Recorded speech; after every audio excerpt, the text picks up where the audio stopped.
बोलिए दुर्गा मैया की जय। माई देख के बरदान बैठी मंदिरवा के बीच में। माई देख के बरदान बैठी मंदिरवा के बीच में। माई दुआर ठाड़ी मलिया बेटौआ। माई दुआर ठाड़ मलिया बेटौआ। लेके फुलवा के हारी बैठी मंदिरवा के बीच में। लेके फुलवा के हारी बैठी मंदिरवा के बीच में। माई दे के बरदान बैठी मंदिरवा के बीच में। माई दुआर ठाड़ी कहरा बेटौआ।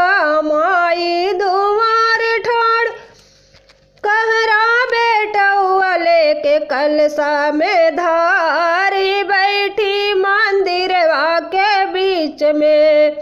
लेके कलसा में धारी बैठी मंदिरवा के बीच में। माई दे के बरदान बैठी मंदिरवा के बीच में। माई दुआर ठाड़ी पंडित बेटौआ। माई दुआर ठाड़ी पंडित बेटौआ। बचे माई के पाठी बैठी मंदिरवा के बीच में। बचे माई के पाठी बैठी मंदिरवा के बीच में।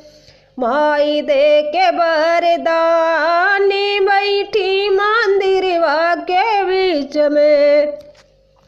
माई दुआर ठाड़ी सेवका बेटौआ। माई दुआर ठाड़ सेवका बेटौआ। लेके चुनरी गोटेदार बैठी मंदिरवा के बीच में।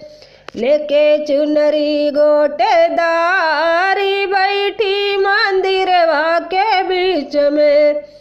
माई दे के बरदान बैठी मंदिरवा के बीच में।